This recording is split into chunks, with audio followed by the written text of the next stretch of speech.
Cool. To start things off, though, I do start with the same boring ass question every time. For those that aren't familiar with you guys, who are you? What do you guys do respectively in the band? And just a little background on yourselves. Yeah. So we're brothers and make up Rags and Riches, an adrenalized pop rock band from Lexington, Kentucky. And I play guitar and sing. And then I play drums and I also produce all the music. Awesome.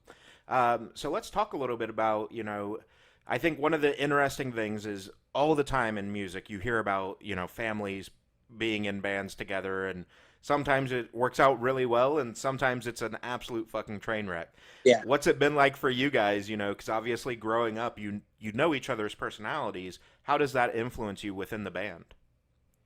I mean, we just know how to work together. I mean, obviously we fight because we're brothers and that's just part of it. And, but we know like 2 minutes later, we got to bounce back and keep working because that's just the way things work. and Yeah. so we kind of have that relationship to be able to do that. And I think that's what makes it successful for sure.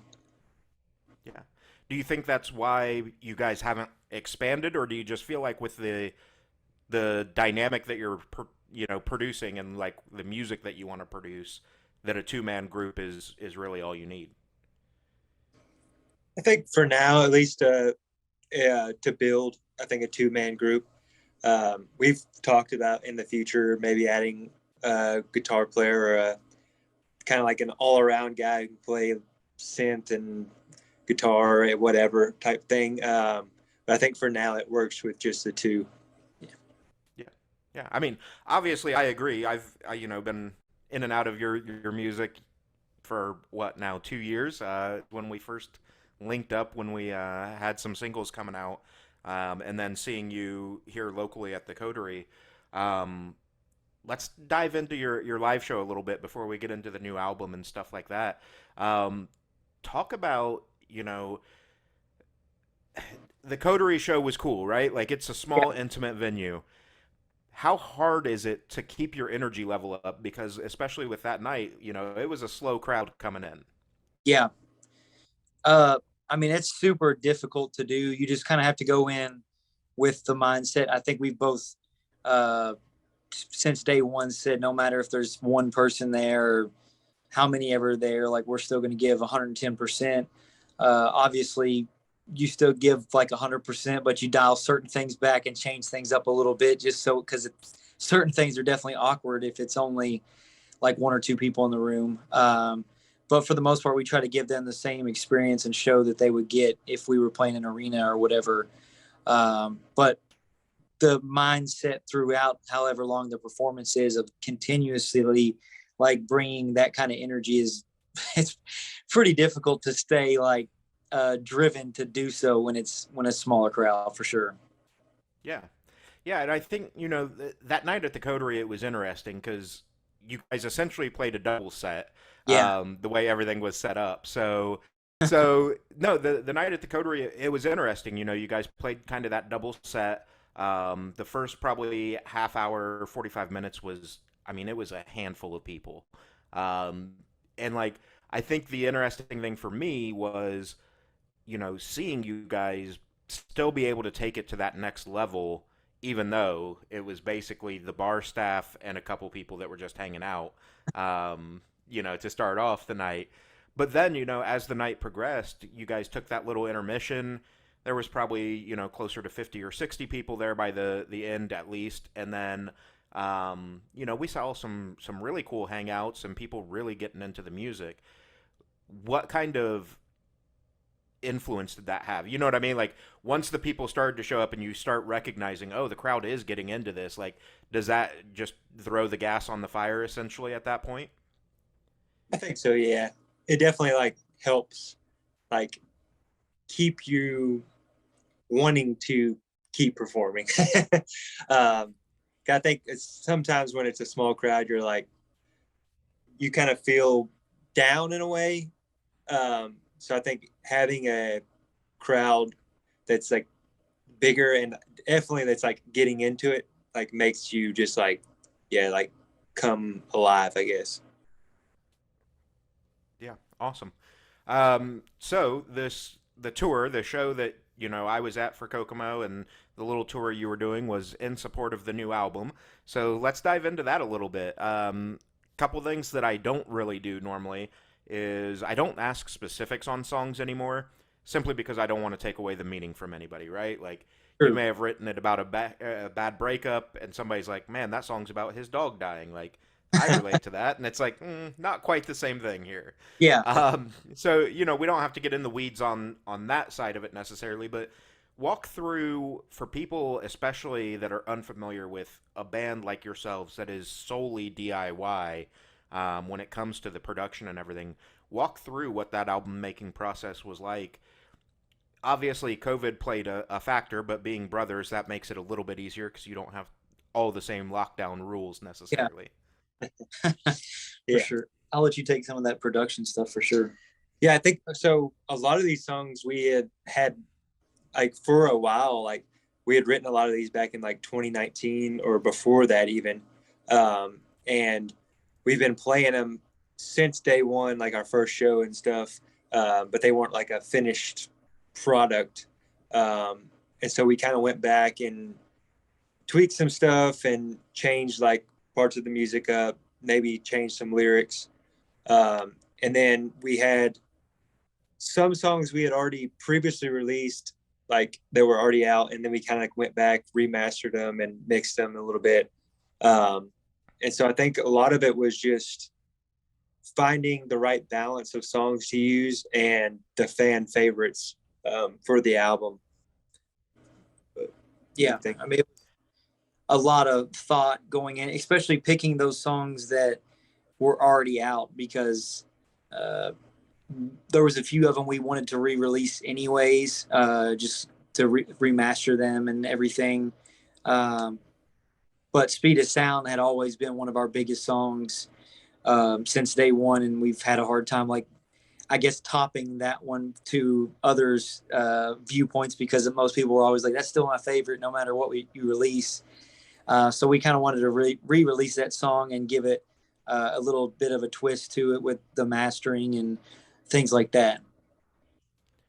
Yeah, and that's an interesting kind of thought, right? Like, so you've got this song that's really, I mean, one of the first songs you've ever dropped.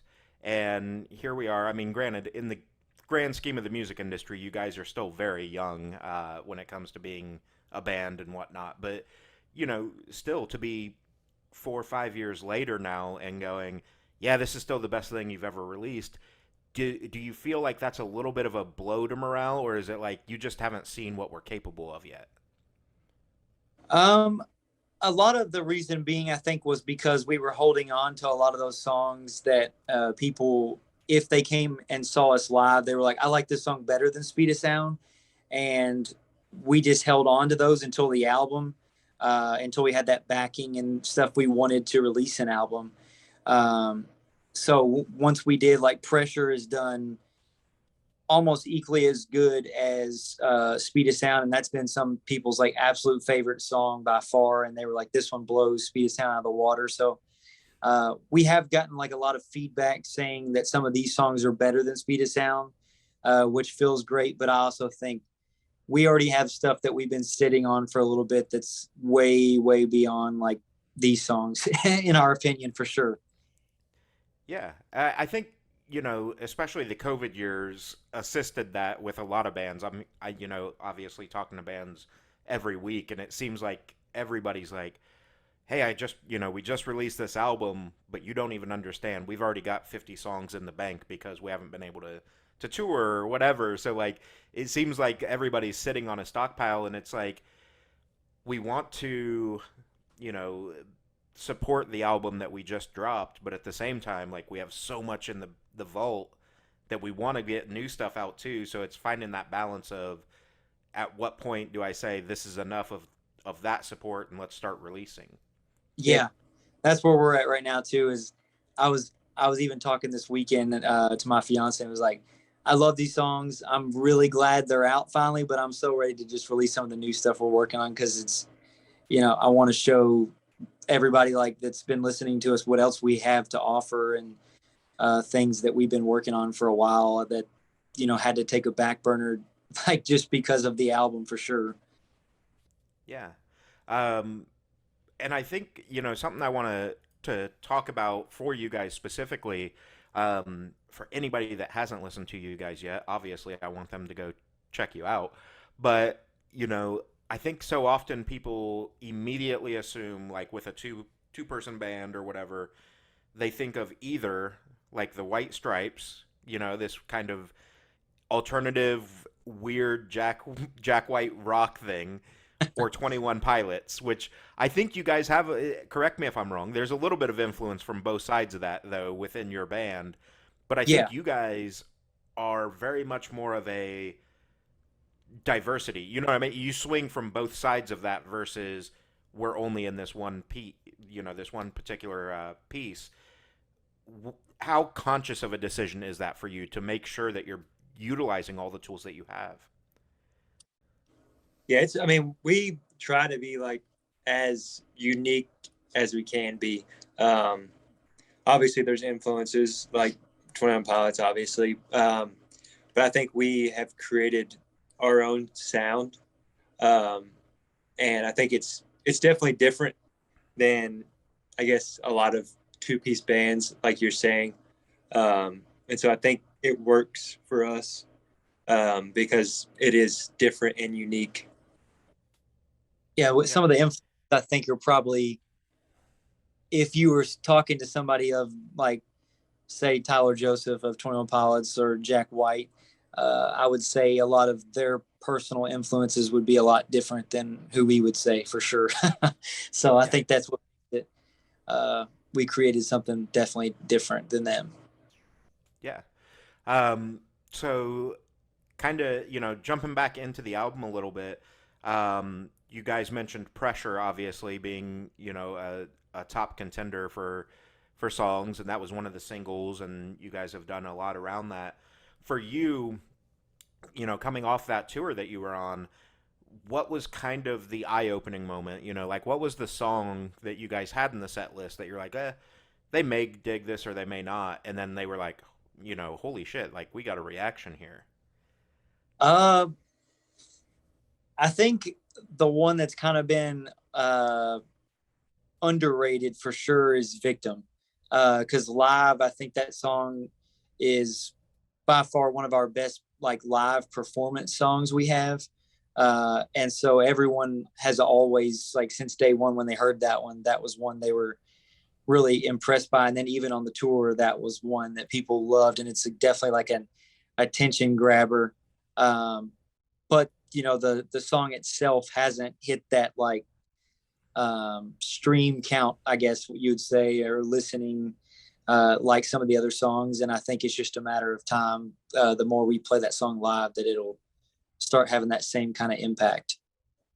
Yeah, I think it's funny you bring up like the stream count and whatnot, because especially as a DIY band, again, casual fans, if you will, don't understand everything that goes into it. And I think a lot of that is just trying to get the traction, right? Hoping that it hits a playlist somewhere so that, it gets that signal boost.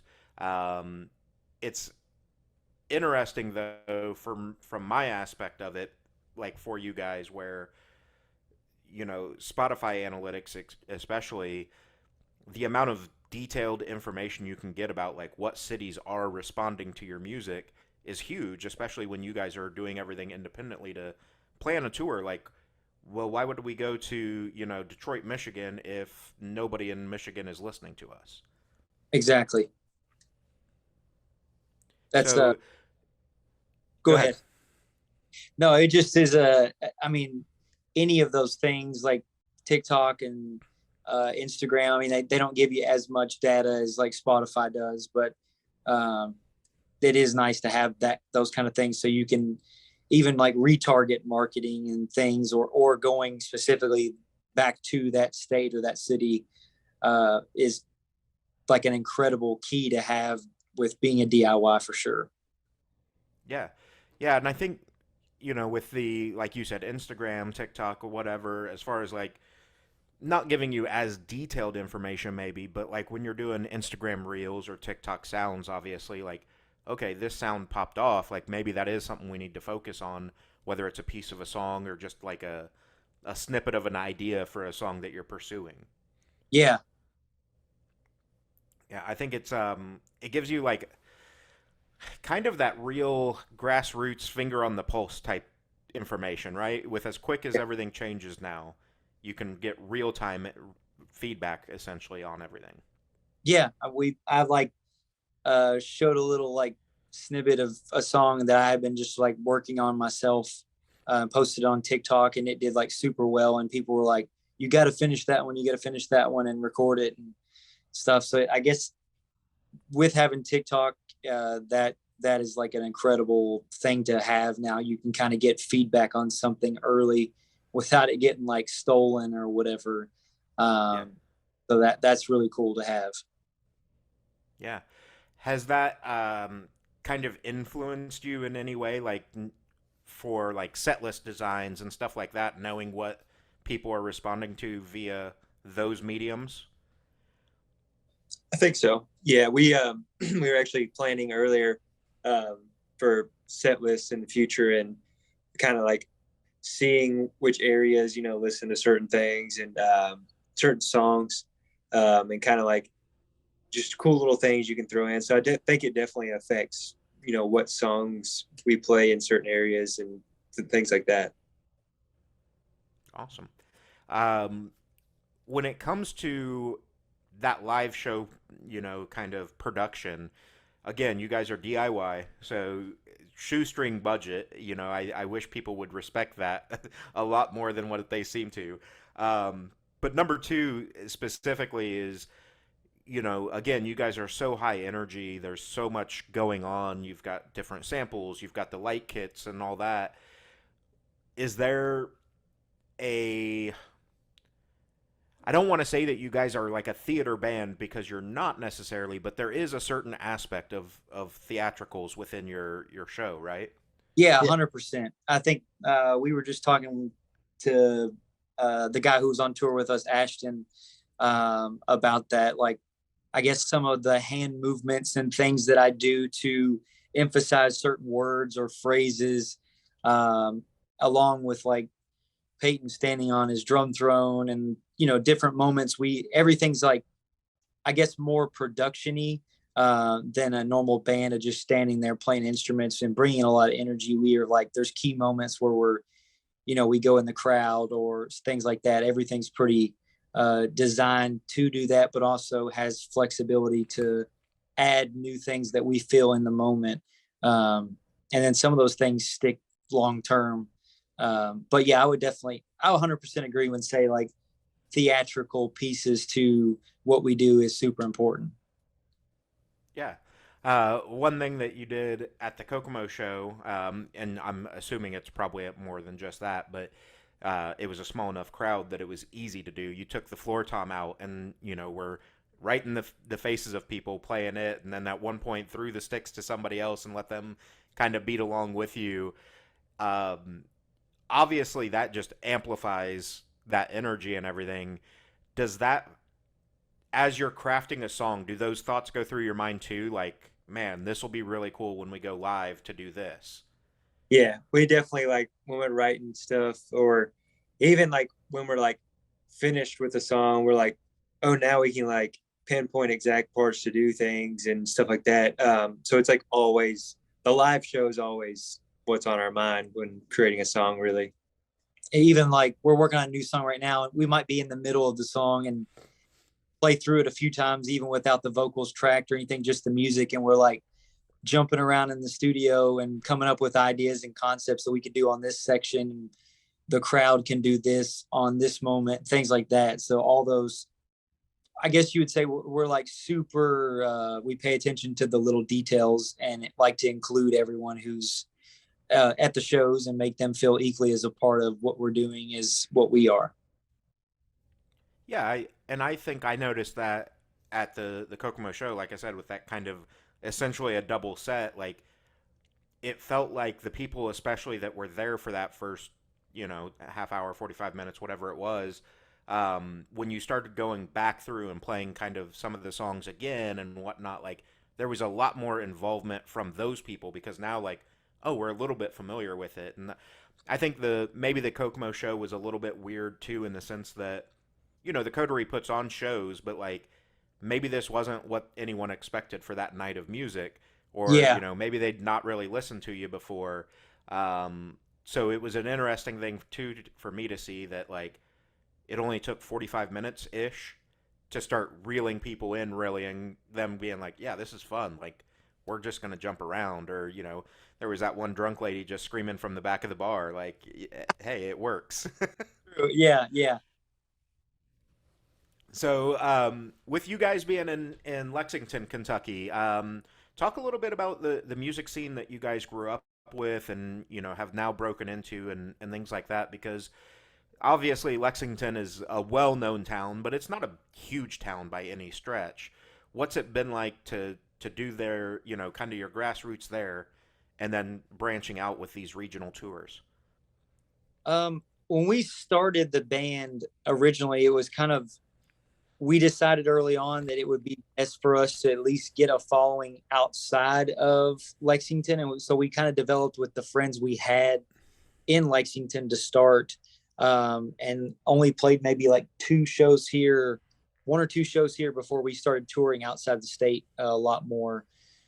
Just because of the scene here is more like bluegrass and folk and country and things like that. And so it was a little more challenging to us to kind of develop a following in our home state, which I think, or in our home city. But I think that's for a lot of bands, unless it's a major city, is a little easier, I would say. But now, like our hometown shows are a lot bigger, and we're getting close to selling those out a lot more now.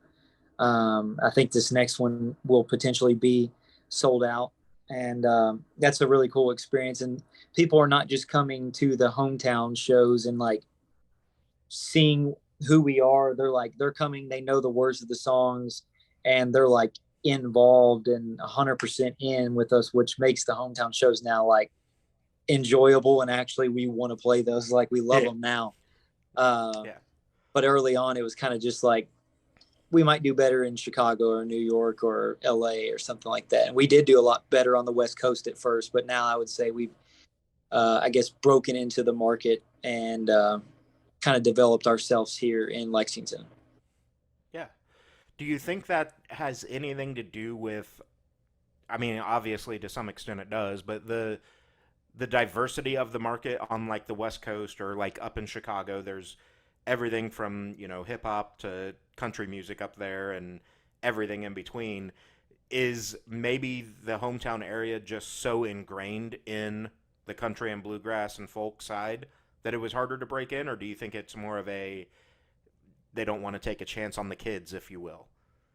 Uh, I'd say it's definitely probably the music side. Just because, yeah, I think a lot of people around here just like certain styles. And it was obviously it's a new sound for most people around here. So I think just breaking into that and showing them what we have, then we got like accepted. It was kind of like we had to kind of go out first, show other states what we have to kind of grow a following, and then make people notice here to grow. So I think that's different than most people, where they just continuously build their like region or their home city first, and we kind of did it a different way. But I think when we were on the West Coast, it was people just love music there, it seems, and they're more welcoming to anything and everything music related. So when we were like out there on the West Coast, it was an incredible experience, and those shows were a lot of fun. Yeah, I definitely could see that, and I think Chicago's very much the same way. Like I said, with them having literally every genre of music up there, but it seems like there's so many venues in like Chicago, for example.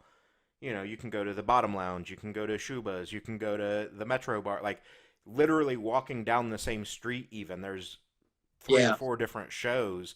So I think there's a lot more acceptance and like open mindedness about the types of music that they listen to. Whereas, again, your area is very old school with what they, kind of have developed. So I could definitely see where maybe it's like, well, we've got something, but we don't like the promoters maybe not fully trusting that it's going to be profitable for them and things like Yeah, that. yeah, that's definitely a was an interesting part of the early on phase. We basically used a church we were connected with just to like get a facility to have a first show, and that was kind of how we were able to do that. We had like a little over 200 show up for our first show, and basically none of those people even went to that church or anything like that. They just let us use the facility, and that kind of helped us show the other like promoters and talent buyers around town like, hey, they can draw, so let's give them a shot. And that's kind of how we immediately just jumped right into the middle of the scene as fast as we possibly could. Yeah. Um, so on the tours that you've done, what are some like favorite cities? Obviously traveling in general is a shitload of fun, right? But what Yeah. cities are like we have to play here any chance we get type of cities for you? Um, Oklahoma City, we played the University of Oklahoma there. And that was probably one of our favorites like we've ever played. And Tulsa, both Oklahoma there was incredible. Seattle, our first tour was on a Tuesday, was packed, and probably still to this day one of our top like 5 favorite shows. I'm trying to think some other areas. Um, Jonesboro, Arkansas was a really killer show, and the people there are like wild. uh, Made that one a lot of fun. Any other ones you can think of? Not off the top of my head. Yeah, we'll leave it with those for now. Alwyndahl, South Carolina was. Yeah. I was just going to say Oklahoma seems to, especially recently, have blown up when it comes to like everybody has always made a stop there because if you don't, especially if you're traveling across the country, like, cool, you just wasted a full fucking day of travel because Yeah, you have to drive through that state. So you might as well play a show and get gas money, if nothing else. But it does seem like there's a lot more bands coming out of Oklahoma lately, and it seems like their scene has really been much more accepting and opening now. yeah, I agree. Yeah. Um, so let's talk a little bit about music videos. You guys have done a few of them.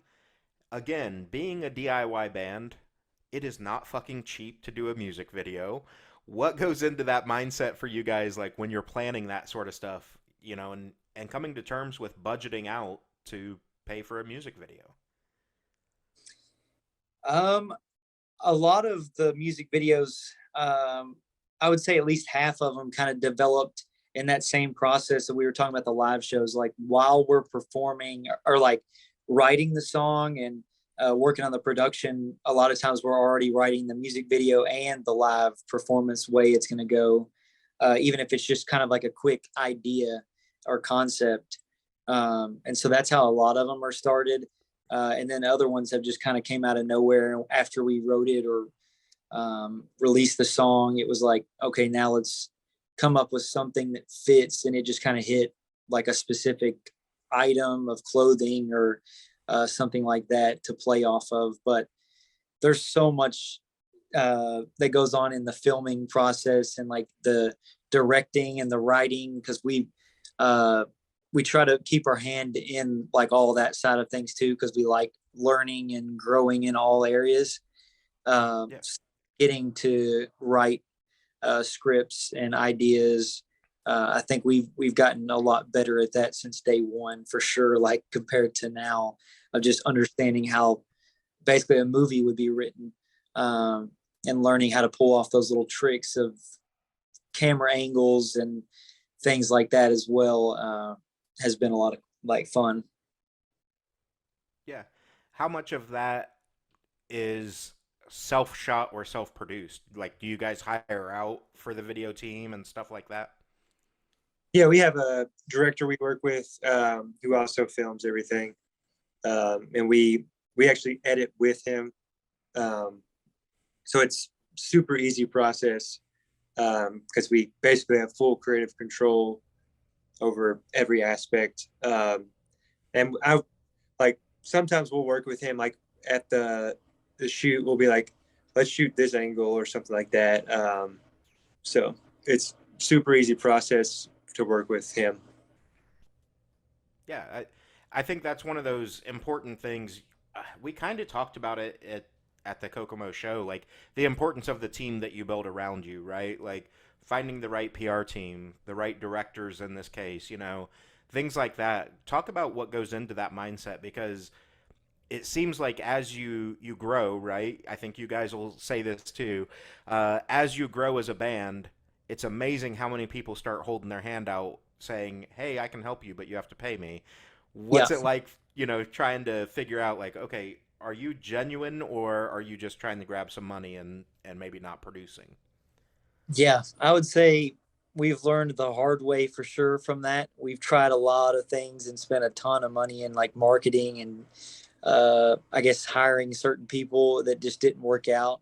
But I think that's part of the process. Like, I don't feel like there's very many bands or maybe any businesses that just come right out of the gate and like everything's flawless and perfect. You kind of just have to test and find those right people around you to build a good solid team.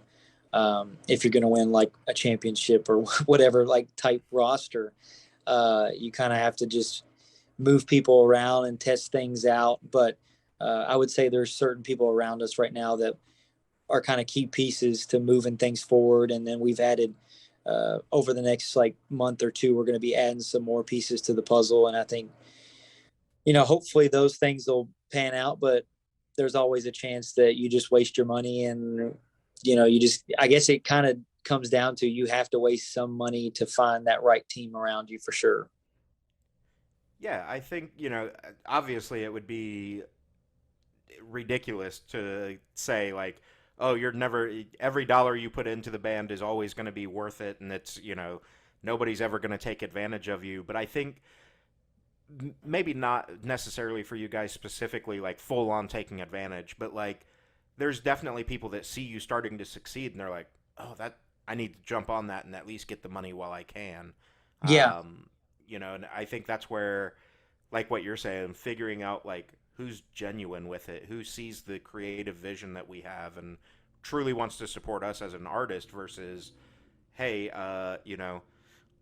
I've worked with A, B, and C person, and this is what they did, and it's like, okay, name dropping doesn't necessarily mean that you were successful with what you did. true. Exactly. They might have worked with that person. I feel like that's kind of what they do with a lot of like smaller upcoming artists is they'll jump on, get what they can out of them, and then when they blow up, they can say, "Well, I worked with Rags and Riches or whoever that'll be," and it's like, "Well, you did, but you didn't do a good job, and you just get to use that name credit now." I feel like a lot in the music industry. Yeah, and I mean, obviously, like record labels are a little bit of a different story because of the Yeah, contracts and stuff. But there are definitely artists that like started off on like real small indie labels, and that indie label will continue to be like, oh, we were the jumping point for them. That's like, were you though? Like, how much of that did you actually influence? true. Yeah. So, for you guys, since I brought up record labels, I guess for you guys, what's that kind of been looking like for you as far as that feeling out process? Starting the communications. Obviously, as you grow, eventually a record label becomes necessary. Do you feel like you're getting close to that point where it's like we have to make that next step when it comes to record deals, or are you kind of in that spot where we may be able to do this for a couple more years fully DIY? So we, with the album, we actually did a one-off deal with Sonoblast Records. They launched Jack Harlow's career out of Louisville, and so we signed the album to them and everything to kind of get that extra funding and things we needed to run proper marketing. Um, so that was super beneficial for us just to have that. Uh, Gave us also the experience of working with the label and what that looks like and feels like. So I think, our next step is either continue working with them on future releases, which we've discussed, or, move on to something on up the ladder. But I think as a two piece, it's over the past probably 6 months, it's become a little bit more challenging as just two people trying to work on a lot of things. And so we've kind of had to put our focus into like, who can we add to the team? Who else, like what labels can we add on to help us get going? Cause it's getting just a lot of things to try to handle at one time. Yeah, and I mean, obviously, some of that is from the success that you're starting to see. Um, but again, as a fully DIY band, I think the casual fan doesn't realize that you guys are wearing all the hats. Yeah. You're the tour, manager. You're the tour booker. You're the marketing guy. Like, there's so much on the back end of a band that until that team kind of fills out, you're running everything. And I know sometimes it sucks to think of your band as a business, but at the end of the day, if it's not making money, you have to kind of figure out like what do we need to change. Exactly. Yeah. Being on the road, speaking of tour managing and whatnot, being on the road, what was that like? You've done a few tours now, but what's it been like post COVID to be back out on the road and kind of those receptions and seeing? Are you seeing more people that are like wanting to buy the physical merch and albums and stuff versus before where it was like, we'll just stream everything because we're entitled and got a little got a little not necessarily taken for granted, but pre-COVID, like everything was just it's so easy. We'll see them when they come around the next time. There was no urgency to see a band. No, I agree. Yeah, I think it's definitely this time around. It was definitely, I would say, much better. I feel like there was people. Well, there was people at every show that like knew the songs, and that was really cool. And then also like a lot of people were way more willing to buy like a shirt or CD or something. So I think it was like definitely beneficial. The most this time around more than our previous tours. Yeah. What goes into for you guys merch design and stuff like that? Deciding what you're going to take out on the road because obviously that's a fucking task, right? Like you don't want to spend a bunch of money on a certain shirt design and then come back home with all but 3 of them. Yeah. Peyton mostly handles like the designs. I throw some input in on like colors or like concepts and stuff, but for the most part, he kind of comes up with the designs on the shirts. Um, so yeah, it's like the merch this time around. We had a crop top that we added into the mix, and that sold like we literally sold almost all of them within so many. Like even when we saw you, we were already like selling so many of them, like and only a few days in that we had to order more already, like not even halfway through the tour to get more in stock. So it's like you get a bunch of shirts and stuff, and then one of them might actually like just start going like hotcakes. And then one of them might, not go as much, but that's fine. You might go to Florida and it doesn't sell, but then you go to New York and it sells like crazy. And I think that's what makes the touring all over different cities beneficial as far as the merch side for sure. Yeah. So as 2022 is, in mid swing now as we're talking here, at the end of June, what's the rest of the year look like for you guys? You've done a little bit of support on this album. Obviously, you're going to continue to support it, but what are plans? Is there new music that you want to release before the end of the year? Does that look like a new EP or just some singles? Kind of, what's the vision for you right now? So yeah, we have some collabs that we've been working on with some other artists that we're going to put out this year, and hopefully some other songs as well. But obviously pushing that album, we're going to go back on tour. Nothing as long as the 46-day tour, but we're definitely going to do some more touring. and some co-headlining touring and things like that that we've been working on, and then some festivals. So yeah, there's the rest of the year is pretty coming together is pretty quickly, to the point of like we're going to be booked out through October pretty soon. Um, and then even into November, I get married in November. So that's kind of takes a little bit of November into the holidays Yeah. there. So as far as the rest of the year goes, we just have a lot on our plate, but a lot of cool things going to be coming out as well, that and different things that we haven't released or done for sure as well. Yeah, awesome. Um, for first off, I guess congrats on the wedding. You know, I knew you were engaged. I didn't realize it was coming up that quick. So, Yeah, congrats on that.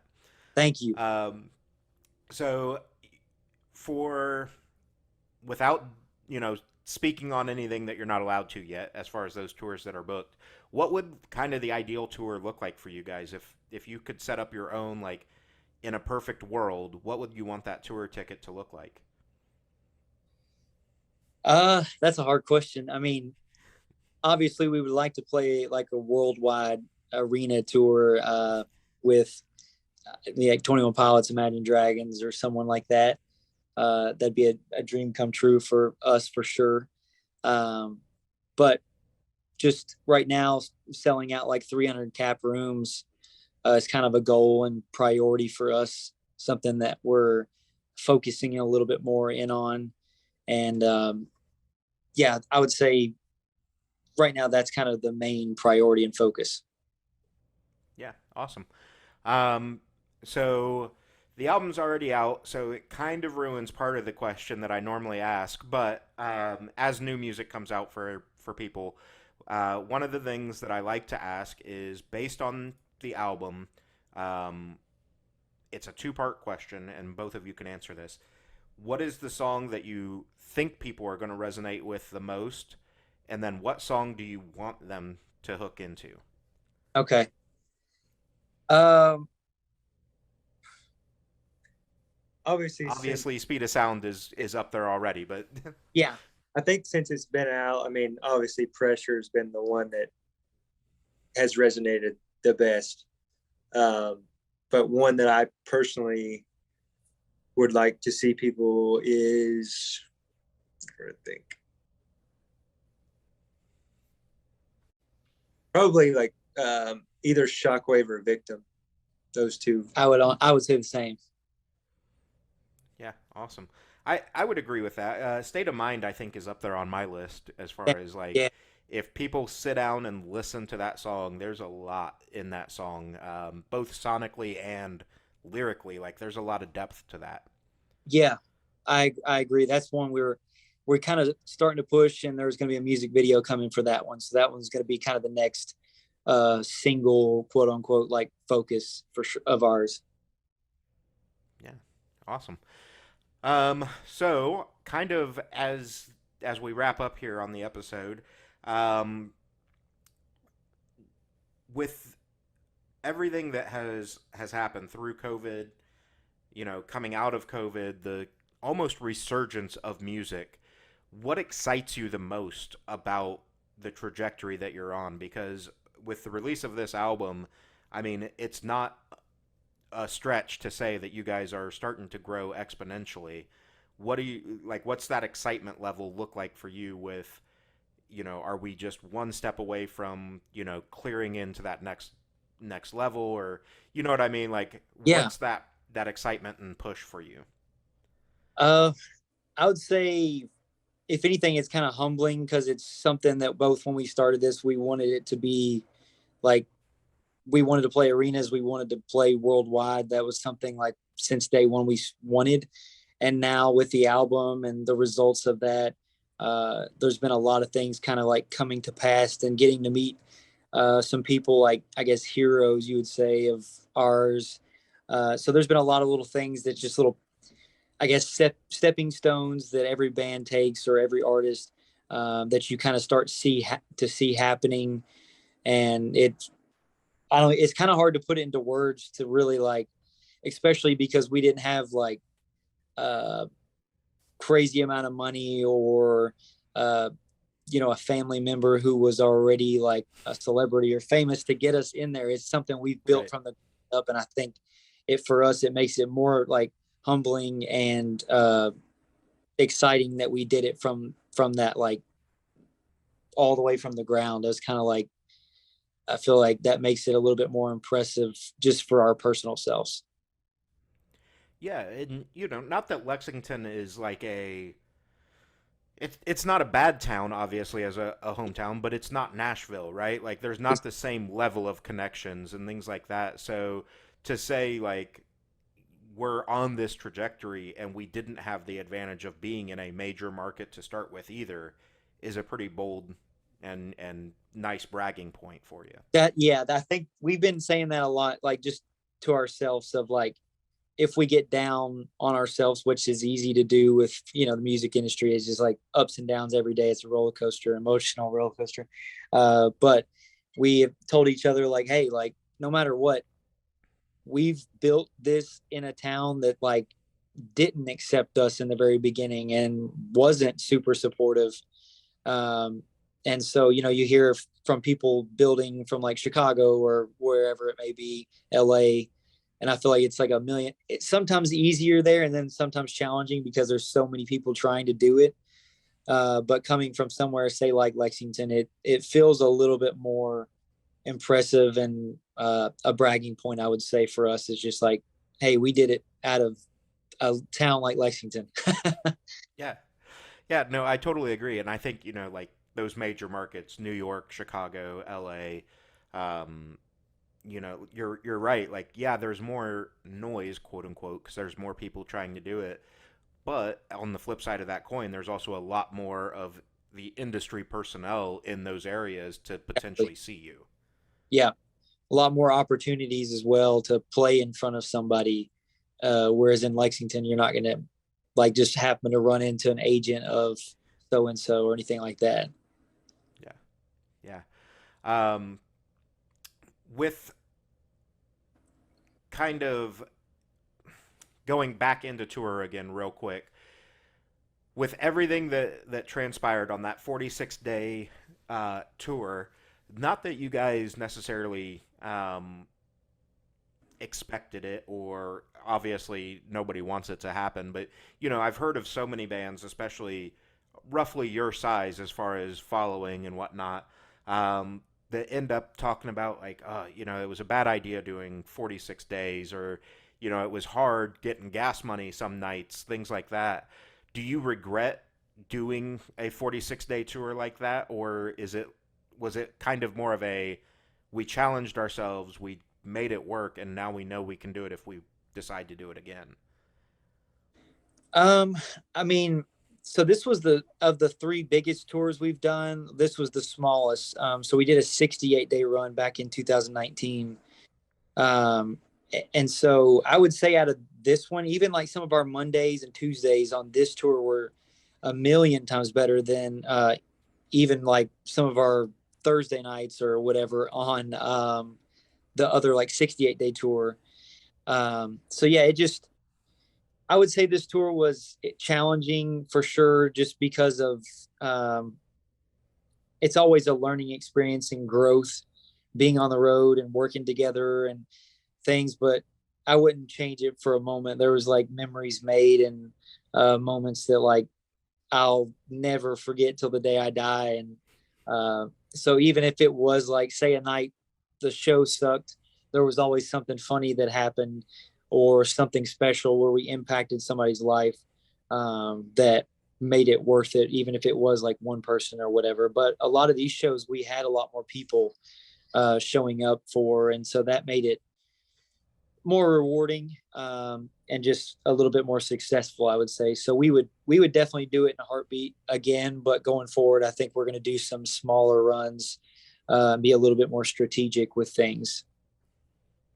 Yeah, I think the important part that you said is being strategic about it, obviously. Like, again, with all the data that's out there now between Spotify and everything else, it's a lot easier to identify potential cities, but then obviously too, what a lot of people don't understand is just because Chicago maybe is your top streaming city, it doesn't mean that Chicago's coming out to the show necessarily. Yeah, that's for sure. That actually is true for Chicago with us. I mean, I can see that in the sense of, you know, it's a bigger market, it's a major market. So like we just said, there's so much saturation of potential things to go see that it's easy to miss the mark, you know, in Yeah, certain instances with it. yeah, 100%. Yeah. So kind of the final wrap up here is the standard outro. Where can people find you guys online? I'll obviously link all the socials and things like that, but where can they find you? What's the best way to interact and things like that? Yeah, so you can find us on basically every social media platform except for Twitter is at Rags and Riches Music. On Twitter, we're at _ Rags and Riches. And then our website is ragsandrichesmusic.com. And then we also have a phone number. I can try and pull it up real quick. I feel like I saw you guys post about that not too long ago, but I didn't notice what it was for sure. Yeah, it's hard to remember it.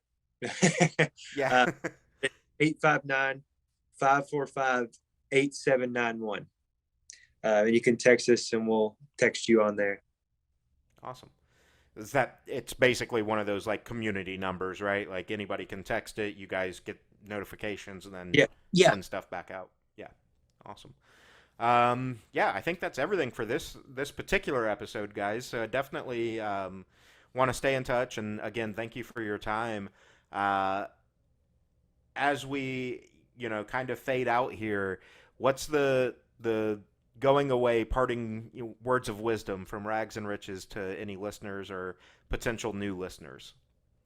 Just stay positive and keep your head up out there. Awesome, man.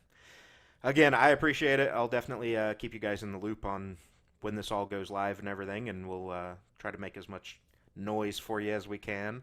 Thank you. And then, obviously, you guys know how to get a hold of me. So anything new that's dropping or whatever, let me know, and I'll signal boost as much as I can. Okay, we appreciate it. Well, thank you again. Thank you. Yeah, absolutely, man. We'll talk soon. Have a good one, guys. Yep. You too. Later.